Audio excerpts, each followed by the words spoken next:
Hey, welcome back to GOT Outpost. I'm Jay Anthony. And I'm Drew Mathern.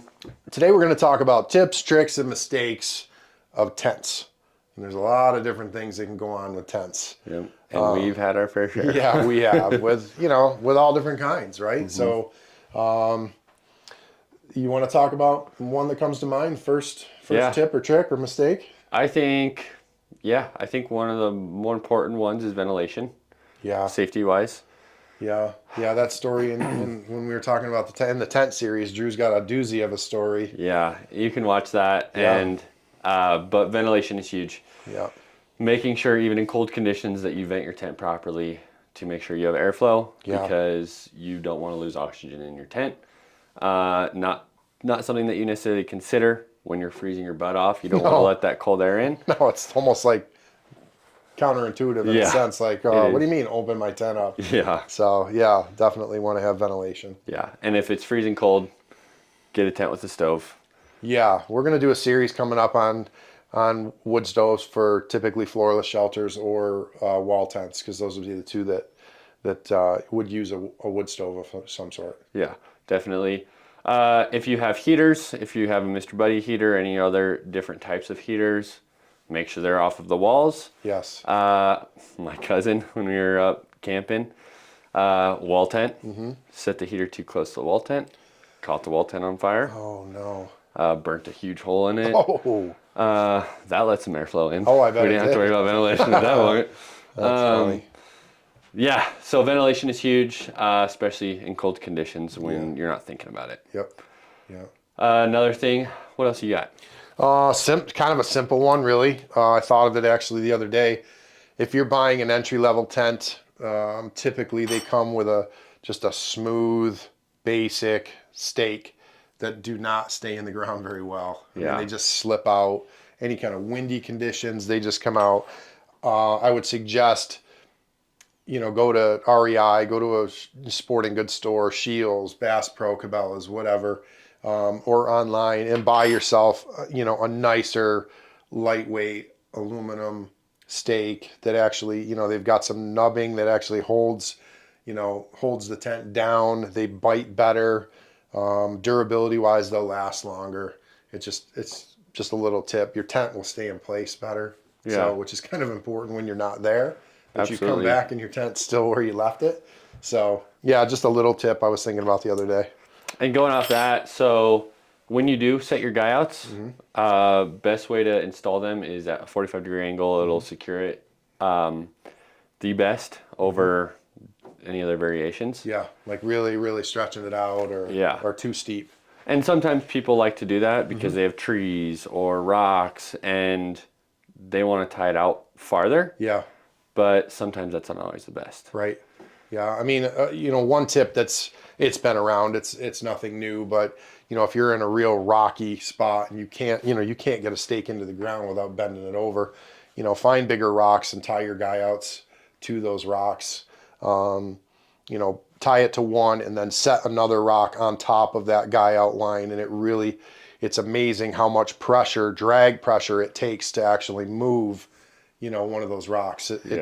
It seems like it wouldn't hold, but it really does hold a lot. I think it almost holds better than stakes. Yeah, sometimes. For sure. Or trees. If you're in an area where there's live trees, that's another one we'll talk about here in a second. But if you're in an area where there's live trees and it's safe, you can tie your guy outs to tree branches. I mean, it may move a little bit, but if that's your only option, use what you got.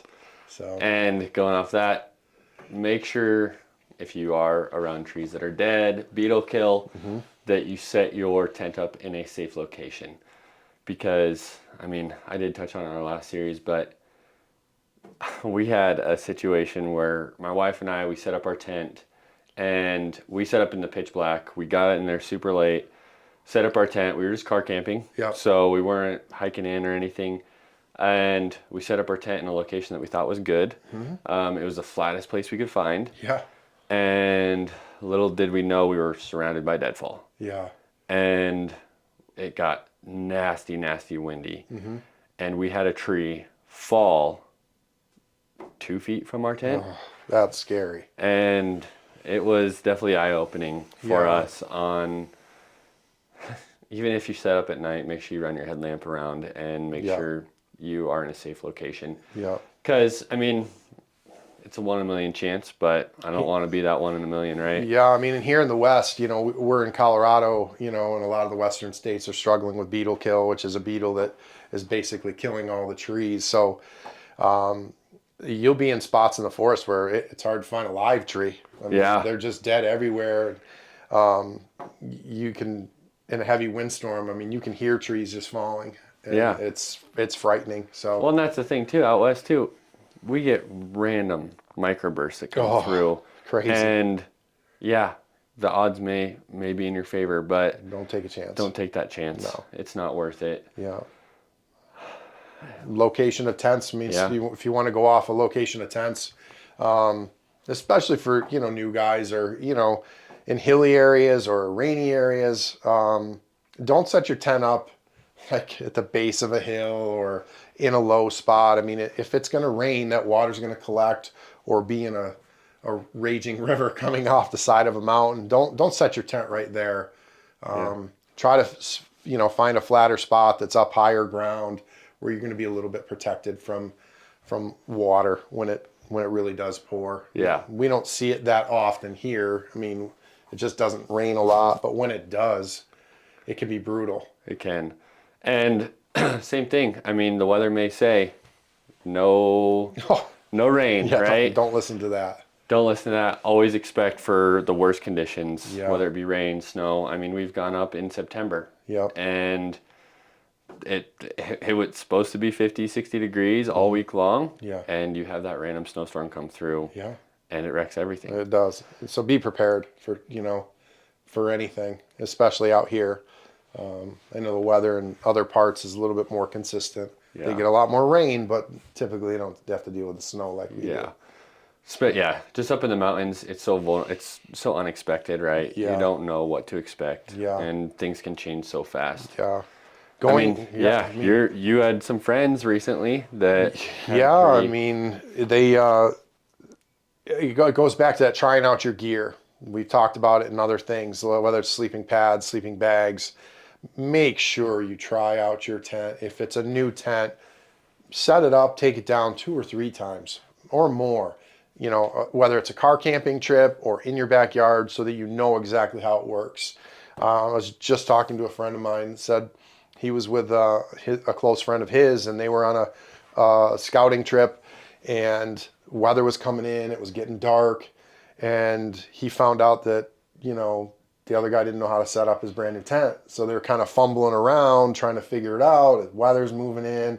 It got a little dicey. So I think with tents more so, the other stuff are more comfort issues, right? Like you're not going to die. You're not going to get wet because you didn't let your sleeping bag loft so much. But I mean, the tent part of it is really important. Like it is. You need to know how it's going to work, and how to guy out, how is it going to, attach to the ground and be safe.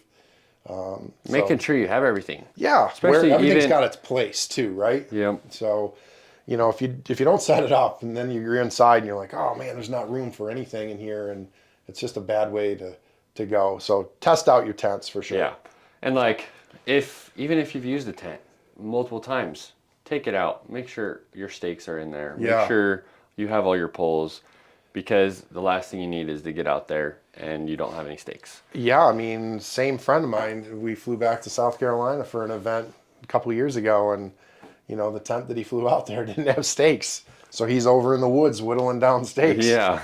So it can happen to the best of them. And this guy is super experienced, and it was just a simple mistake. It was a tent that he hardly ever used. Make sure everything's there. Make sure there's no holes. Yeah. Make sure a mouse didn't get into your garage and chew a hole in your tent. Just silly little things that can go wrong, and if you don't check, it's a bad day finding out. While you're in the field. I mean, you don't want to find out. Speaking of repairs, you want to talk about like Leukotape, or not Leukotape, but tenacious tape. Yeah. So just a couple things to carry with you. Tenacious tape is a great one to do any sort of quick patch jobs on your tent, to prevent any moisture getting in. Another one would be, some people, they'll bring like little makeshift splints for poles. Yeah, for poles. I mean, shoot, when we were up elk hunting, I had a stake break on me. I didn't have a splint, and that whole side was caved in. Oh, And that's rough. a lot of these things we just have learned through experience, and we're hoping that we can prevent you guys from learning those same mistakes in the field. Yeah. And when you're in uncomfortable conditions. Yep. Another thing too to touch on would be digging out trenches. So if you have any floorless shelter, even if you do have a floor shelter and there may be substantial rain, that floor shelter can get flooded and can seep water. Yep. So I think it's good practice in the backcountry to dig a trench around your tent. And just bringing a little shovel, or you yeah. can use sticks or rocks or whatever. Yeah, you should have a little shovel if you've got, especially if you're running a wood stove, you almost always have a shovel. And I'm talking like a little, they almost look like the old school gardening shovels. Yep. Super lightweight. But if you're not running the stove, and you don't have that shovel, use a stick, a rock, your heel, and just scrape out like a little channel for water to go if it did rain. Speaking of rain, what about when you're in an area where it rains and your tent's wet, but it's time to pack up and go home? I mean, what do you do with your tent then? Definitely make sure to shake out your tent first off before you leave and pack it up. When you get home, don't leave it in that bag, because it'll have a mess. It gets mildew, it'll break it down, cause all sorts of issues. Happened to some friends of ours. Got a brand new wall tent, brand new, super nice wall tent. Had some moisture. Really, we didn't have much moisture at all though. Right. Like very minimal. It was that early fall, so it was just a lot of dew, and didn't think much of it. Yeah. Put it back in the bag and let it sit wrapped up. And the next year when we rat it out, it stunk like heck, and we can't get it out. There's mold all over the ceiling of it, and it just stained. The whole wall tent. No amount of sunshine is going to get rid of that smell. No. Yeah, it's terrible. Especially with wall tents, I think you see it the most where you get that mildew smell. Yep. That's because it's a heavy canvas, right? That it's so thick that any mildew gets in there. I mean, you're you're in trouble. Yeah, you're in trouble. So make sure you take your tent.